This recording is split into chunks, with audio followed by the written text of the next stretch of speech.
जरूरत नहीं है महाराज। नहीं तो कौन को पड़ी?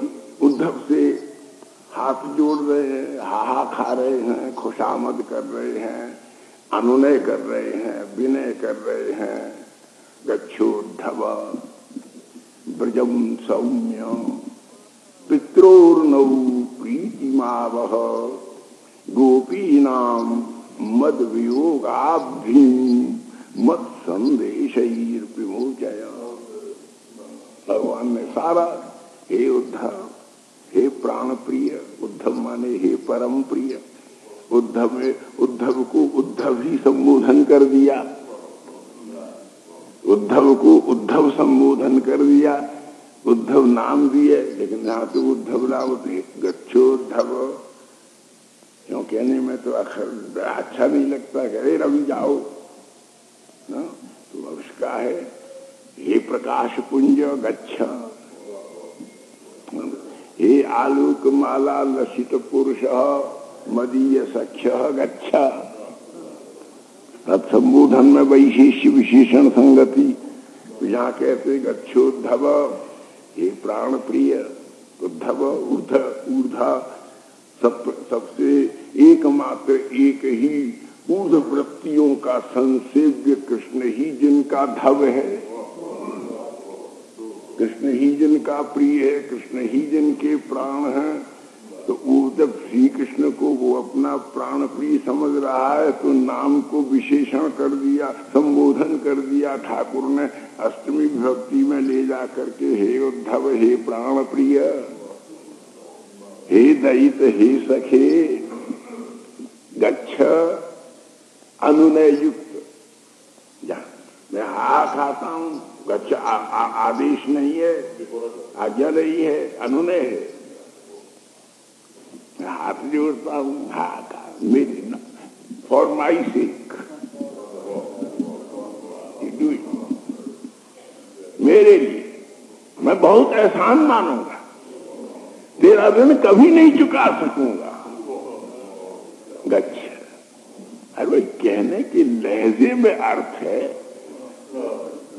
किन मुद्राओं में कह रहे हो, किन लहजों में कह रहे हो, अविधा है कि लक्षणा है कि व्यंजना है कि प्रसाद है कि ओज है कि माधुर्य है, वैखरी में बोल रहे हो कि भूत में बोल रहे हो। एक एक शब्द की अनंत प्रकारेण उसकी माधुर्यों के बहार्णव तरंगायित होते हैं उसकी समुच्चारण विधि में। तुम्हारा कहते हैं कि अच्छा ये जो विशिष्ट उद्धव शब्द से का प्रिय कुछ हाँ, इस गच्छ शब्द के भी तो व्याकरण की अगर ज्ञान है ना, तो न तो ये लिट में है न लोट में है।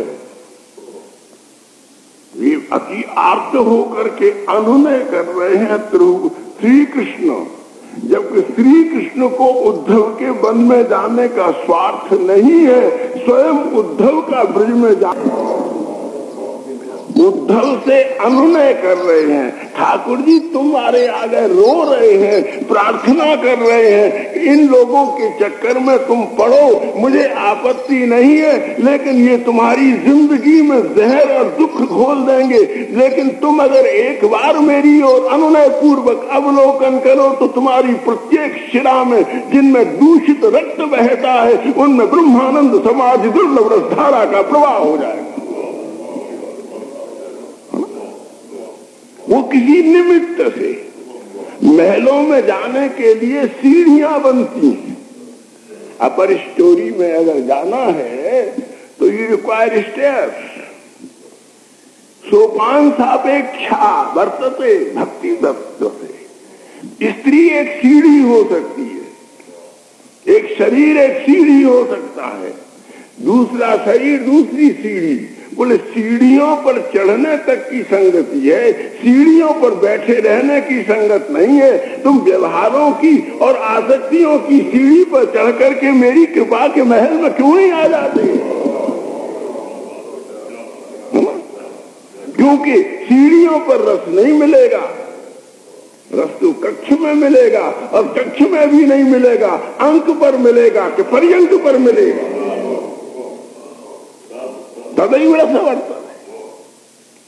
और वो इसलिए ठाकुर महाराज सब जगह कहते अंकमारोप्य पांडव। जब तक जो कोई छोटे बच्चे को मैया दूर से कह ही नहीं सकती, पहले गोदी में उठाती है, आलिंगन करती है, 2 बार उसका माथा चूमती है, फिर उसके होठ को पकड़ करके तो खग जाने खग ही की भाषा मैया ही अपने बच्चे को समझा सकती है। किसी वेदांती का दम नहीं है कि उसे समझा दे, किसी पंडित का दम नहीं है, किसी ज्ञानी का दम नहीं है कि उस छोटे से बच्चे को समझा दे। कहीं उंगली रख करके, कहीं मुस्कुरा करके, कहीं होठ स्पंदन करके मैया बच्चे को समझा देती है। बोले इसलिए अंक स्थित शिशु भगवत पर तत्व जाना। शरणागत भक्त ही भगवान की गति को जान सकता है। तत्व ज्ञानियों के पल्ले पड़ने वाला ये तत्व विषय नहीं है। इसलिए ठाकुर जी उसके परम हित में कह रहे हैं कि प्रिय, सबसे बड़ा संबोधन है प्रिय, जाओ उद्धवा जाओ। फिर तीसरा ही संबोधन में कर दिया, 3 का अक्षर लिखा हुआ है उद्धव पर, 3 लिख देते हैं ना प्लस में, लाटानुप्रास यमुकानुप्रास। हमारा अनुप्रासद वही संगति बन गई जब एक चीज की आवृत्ति होती है, जब एक शब्द का एक ही अर्थ में केवल तदाश्चर्य विस्मंजन में होता है तब एक अलंकार होता है, और जब उसकी तात्पर्य विभेद से होता है तब उसका दूसरा अलंकार होता है। तो उद्धव उद्धव उद्धव गच्छ, यहाँ 3 बार कहो, उद्धव उद्धव उद्धव गच्छ। उद्धव हे प्राण प्रिय, हे उद्धव नाम संबोधन, हे उद्धव हे संपूर्ण पुरुषार्थों को भस्म करने वाली तेजस्विनी यज्ञ की अग्नि के समान एक ज्ञान संपन्न पुरुषः त्वं गच्छ। 3 पूर्व मीमांसा का शब्द है, पूर्व मीमांसा का शब्द है। वर्चिष्व युक्त उद्धव। कैसा यज्ञ के यज्ञ बन्नी एवं यज्ञ की पुरोडास्पर्श करने वाली बंधी सप्त जिह्ववती ज्वाला उद्धवेति प्रतिष्ठिता। यज्ञ की 7 जीव वाली ज्वाला को उद्धव कहते हैं। ये 3 वक्त जा गच्छोद्धव। बोले कहा, फिर भी नहीं माने। बोले सौम्य सौम्य, तुमसे इसलिए प्यार की बात कह रहा हूं कि तुम सौम्य हो, सुंदर हो, तुम शीलवान हो, रूपवान हो, शीलवान हो। उससे बढ़िया बात यह है कि तुम स्निग्ध स्वभाव के हो, स्निग्ध स्वभाव के हो और शीलवान हो और सुंदर हो। अभी तक तुमने किसी से प्यार नहीं किया? एक प्रश्न है, जगत में भी है। महाराज लड़की से पूछ लेना, आप तो नहीं पूछते माँ बाप, वे हम तुम्हारा ब्याह कर रहे हैं, तुम्हारी कोई पसंद का तो नहीं है, पीछे गुस्सा हो, ये नहीं पूछते आजकल के माँ बाप। लेकिन समाज में ध्वंस हो रहा है, लड़कियां जलाई जा रही हैं, दहेज का जहर फैल रहा है। हर एक माता पिता का मॉरल ड्यूटी है, शास्त्र के अनुसार, वेद के अनुसार ब्याह करना तुम्हारा अधिकार जरूर है, लेकिन पसंद करना उसका अपना अधिकार है। और ये तुम नहीं करोगे तो समाज का, हिंदू संस्कृति का ध्वंस हो जाएगा, है ना। ये तो पूछो,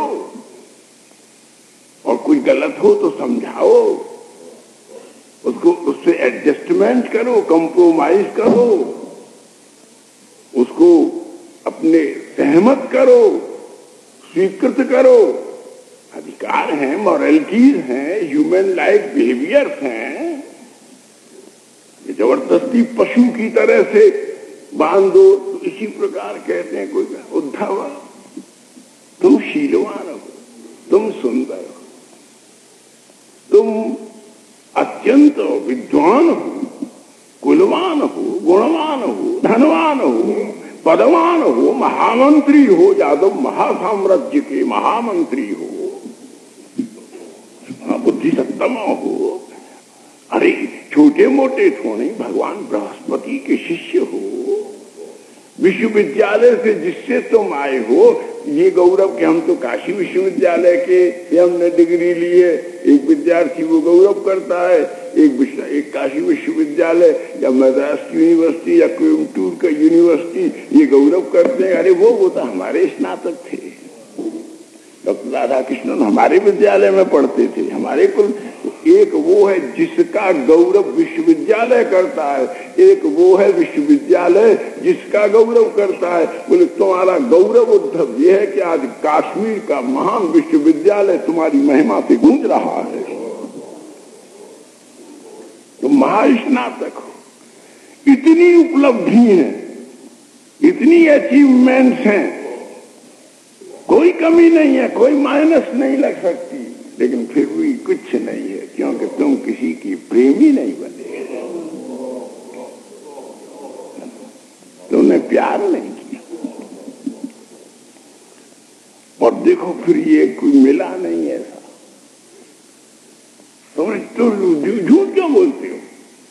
रोज रोज मुझसे क्यों कहते हो तुम बहुत सुंदर हो, तुम बहुत मधुर हो, हे कृष्ण तुम परात्पर परतत्व हो, मुझको जानते हो और मेरी ओर आकर्षित भी हो।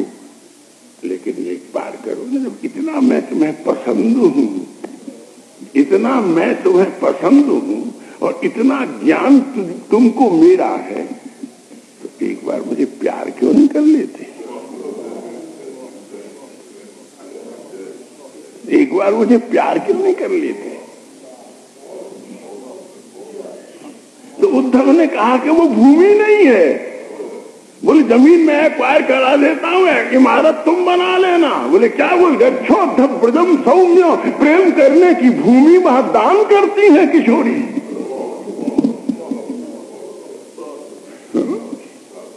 प्रिया जी के यहाँ ये भूमिदान होता है।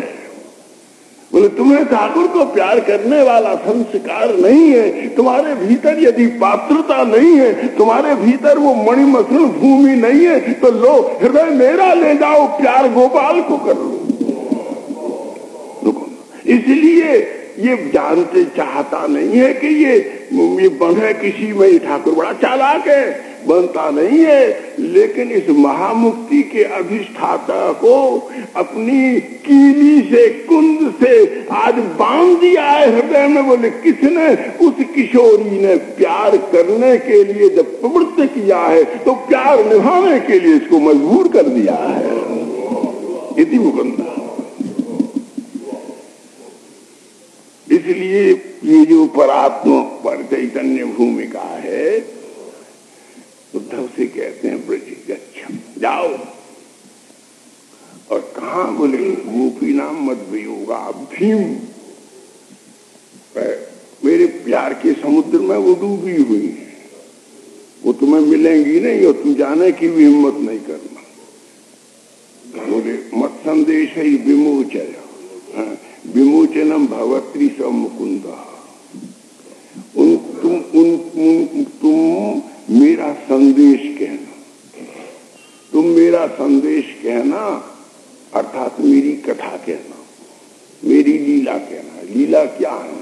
हर कथा में ठाकुर जी का कुछ मैसेज है, जिसका पैसेज क्या है वो अलग है, लेकिन हर एक के भीतर के हर एक व्यक्ति के लिए भगवत लीलाओं में कोई न कोई दिव्य संदेश है। लीला दूती जो है वो श्री कृष्ण का कोई संदेश कन्वे कर रही है। अब ये अलग बात है कि हम केवल हम अज्ञानी की तरह सुनते हैं, उगल देते हैं, ध्यान नहीं देते। नहीं तो हर कथा के भीतर, हर लीला के भीतर एक मैसेज है और उसको अगर हम जीवन में ग्रहण करें तो कितना आनंद होता है जब किसी को प्यार करें तो महाराज उसका कोई संदेश हमको कभी किसी के अज्ञात के द्वारा, तीर्थ यात्री के द्वारा, अभ्यागत के द्वारा, किसी परिचित के द्वारा प्राप्त होता है तो अलौकिक आनंद होता है। अगर ये कथाओं के भीतर के मैसेज को कथा दूतियों के मुंह से सुनो तो तुमको ऐसा आनंद होगा कि तुम्हारे प्रियतम ने तुमको याद किया है, तुम्हारे लिए कुछ भेजा है। तुमको कितना आनंद होगा इन लीलाओं को सुन करके, इन कथाओं को सुन करके। अभी तो तुम उनको एक पुण्य के लिए सुनते हो, और यदि ये बात समझ में आ जाए तो पुण्यों को तुम पोटली बांध करके नदी में फेंक दो कि खबरदार हमारे जीवन में नहीं आना, तुम हमको स्वर्ग ले जाना चाहते हो और हम राधा गोविंद के चरण वृंदावन में जाना चाहते हैं। तो पुण्य विषयक आकर्षण प्रलोभ से, प्रियाज्ञा से जो प्रवोचन करता है वो मुकुंद है सर्वापेक्षा। इसलिए महाराज उद्धव से कह जाओ और वो मेरे विरह के अतल अगाध अथाह अनंत महासागर में अवस्थिता श्रीवंतनियों को प्रसन्न करो, संदेश ही विमोचय, प्रसन्न करो, उनकी ध्यान, उनकी समाधि को खोलो, विमोचय समाधि को खोलो। वो समाधि भाव समाधि में है, उनकी समाधि खोलो। बोले क्या? बोले उनको प्रसन्न करने के लिए केवल मेरी कथा ही सार है, और वो जब प्रसन्न हो जाएगी तो ये उनकी शक्ति है कि तुम्हारे रूखे सूखे हृदय में मेरे प्यार की मंदाकिनी पैदा कर देंगी। और फिर तुम जब वहां से लौट के आओगे तो तुम भी तुम नहीं रहोगे, मैं नहीं रहूंगा। वो पिता कहे मेरी पुत्री है, भाई कहे मेरी बहन है, पति कहे मेरी पत्नी है, वो सब अपने अपने अधिकार जता रहे हैं। लेकिन एक प्रेमी कहता है अधिकार मेरा कुछ नहीं है, अधिकार मेरा कुछ नहीं है, लेकिन मेरा प्यार ये कह रहा है कि यह स्वरूप मेरी अपनी ही आत्मा का श्रृंगार है। उस समय मिलना शक्ति भी नहीं रहती, उस समय ठीक भगवान से मिलना कुछ आनंदमय नहीं है। महाराज क्या आनंद है? वो कंस की मल्लशाला में गए, तुम्हारा चारूर और मुष्टिक से कुश्ती हुई। कुश्ती होने से ज्यादा मिलन कहीं होता है क्या? दाना जीत रहे, बाह से बाह, छाती से छाती, ठोड़ी से ठोड़ी, होठ से होठ, गाल से गाल, दांत से दांत, माथे से माथा, जगन से जगन, महाराज घेंटू से घेंटू, चरण से चरण, अब खिस रहे हैं। अब उठे मारा उसको और उन्होंने ऊपर से पटका उनको, अब फिर लिपट गए और ठाकुर खूब लिपट रहे हैं, खूब चिपट रहे हैं। लेकिन तो ब्रह्म असमर्थ हो गया चाणूर मुष्टिक के भीतर अपने रस माधुरी की धारा का संचार करने में,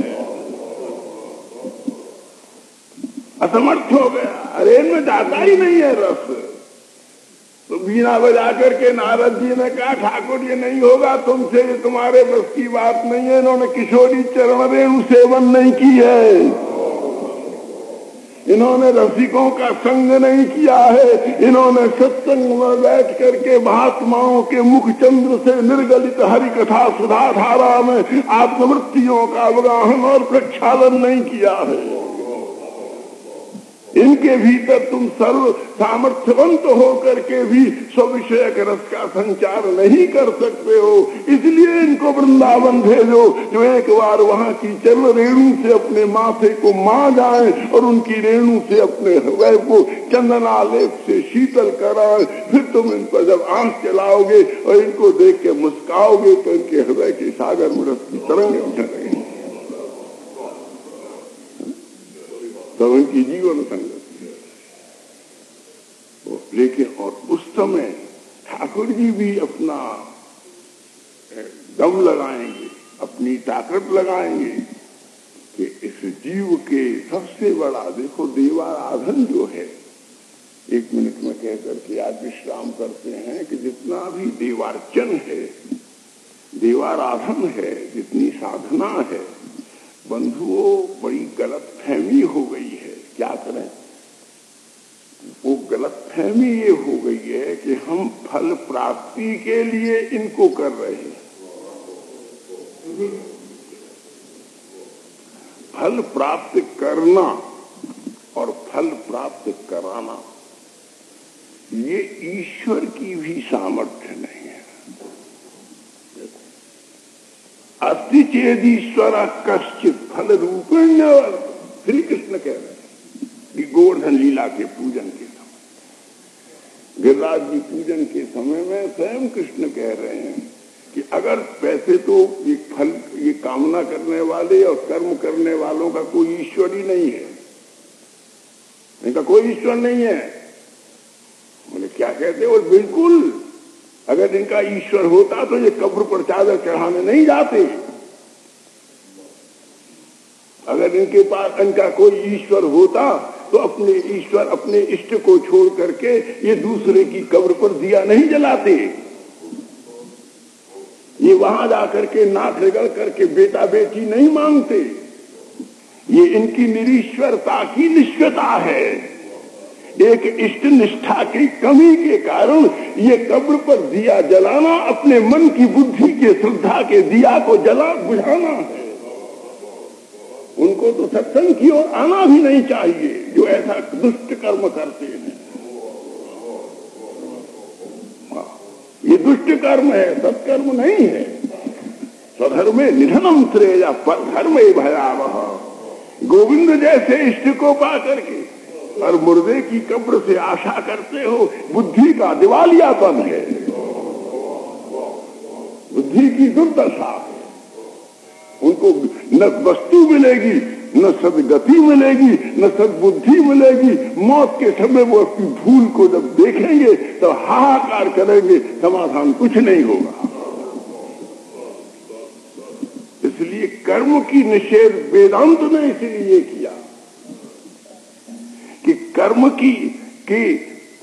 के करने के पहले ही तुम जो दूसरों से फलों की इच्छा करते हो, वो फल देने की तो मेरी भी सामर्थ्य नहीं है, कब्र क्या दे सकती है? तो बोले फिर तुम्हारी उपासना क्यों की जाए? फिर प्रश्न ये उठता है कि तुम्हारी आराधना और उपासना क्यों? बोले इसलिए कि तुम कर्म करने के यज्ञ में दीक्षित हो जाओ। रघुनाथ जी विश्वामित्र के यज्ञ कराने में फल देने नहीं गए, पहरा देने गए।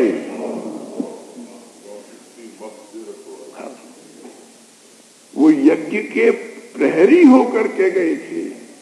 सुबाहु से, मारीच से और ताड़का से, बुद्धिकृत व्यावृत्ति से, अहंकृत निष्कृति से और अंतःकृत अभिमान प्रति से जो 3 राक्षस यज्ञ को ध्वंस कर रहे थे, रघुनाथ जी ने अपने दिव्य बाण से उन त्रिविघ्नों का विनाश करके विश्वामित्र का यज्ञ पूर्ण करा दिया। विश्वामित्र को कोई फल दे दिया, ये तो वाल्मीकि कहीं नहीं है। अगस्त्य के यज्ञ में कोई फल मिला, ये तो कहीं नहीं लिखा है। तुम एक संकल्प करके कर्म करो और ठाकुर से प्रार्थना करो। तुम्हारा मन श्री कृष्ण से करो, भगवान गौरीनाथ से करो, भगवती से करो, भगवान सूर्य से करो और गणपति से कहो। 5 देवताओं के सिवाय छठे की पूजा का विधान सनातन धर्म में नहीं है, लेकिन वे स्मार्ट हैं। स्मार्ट धर्म के पटल से आगे चल करके वैष्णव वो हो गए जो विष्णु के हैं, शैव वे हो गए जो शिव के हैं, शाक्त वे हो गए जो दुर्गा के हैं, सौर वे हैं जो सूर्य के हैं, आनपत्य वे हैं जो गणपति की उपासना करते हैं। 5 में अभेद है। अगर नारायण को प्यार करते हो तो गणेश, शिव, भगवती हमारे देवर, जेठ और भाभी की तरह से हो जाएंगे। एक सदगृहस्थ में उनकी अवहेलना नहीं है। जो वैष्णव उनकी अवज्ञा करता है वो वेद की अवज्ञा करता है, वो वैदिक देवता है। उनकी प्रतिष्ठा पर आरोप करने वाला यदि कोई मत है तो किसी गरीब की निष्ठा को बचाने के लिए नीतितः है, रीतितः नहीं है। अगर शिव के विषय में कुछ कहते नहीं ठीक नहीं है तो भगवान गौरीनाथ की अवज्ञा नहीं है, अपितु विष्णु विषयनी तुम्हारी निष्ठा को जमाने की नीति के रूप में प्रयुक्त है। इसलिए धर्मस्य तत्वम निहितम गुहायाम, संपूर्ण वेद वेदांत उपनिषद शास्त्रों का जीवन भर समालोचन, श्रवण और समास्वादन करने के बिना धर्म की कोई निष्पत्ति कहना प्रमाद होगा। स्वाध्यायात् मा प्रमादा। इसलिए महाराज कहते हैं कि ये सब प्रकार की प्रपंचात्मिका बुद्धि से देवाराधन इसलिए है कि तुम कर्म करो, फल की मत सोचो। कर्मण्येवाधिकारस्ते मा फलेषु, फल की इच्छा मत करो, इसका अर्थ नहीं है भैया ये गीता का गड़बड़ अनर्थ क्यों करते हो। इच्छा करोगे तो क्या होगा, तुम कहो कि हमको ये मिल जाए, हमको ये मिल जाए, वह इच्छा करने से क्या होगा। इच्छा करने से कोई चीज मिलती है क्या? इच्छा नहीं, फल के विषय में बुद्धि को मत भटकने दो, नहीं कर्म नहीं होगा। फल में जिसकी बुद्धि चली जाएगी उसका कर्मानुष्ठान नहीं होगा। कर्मानुष्ठान को पूर्ण करने के लिए बुद्धि को फल तक मत खिसलने दो, कर्म में ही सीमित रखो। भगवान से प्रार्थना करो कि मैं कर्म कर रहा हूँ ईमानदारी से, आप मेरे कर्म द्वार का पहरा करो। तुम ताड़का मारी तो स्वभाव कोई राक्षस भीतर न घुसा है और मेरा यज्ञ पूर्ण हो जाए। इसीलिए कहते हैं ये सब विघ्न विनाश। जीव अगर भगवान का भजन करता है, कुमति का शोधन करता है, अनिर्णयात्मक वृत्ति का परिष्कार करता है और विलास विषयक बुद्धियों से अपने को बचाव करता है और शरणागत हो जाता है, तो भगवान मुकुंद तुमको बचा करके और तुमको तुम्हारे अभीष्ट फल तक ले जाएंगे, दे नहीं देंगे। अभीष्ट फल तक तुमको ले जाएंगे।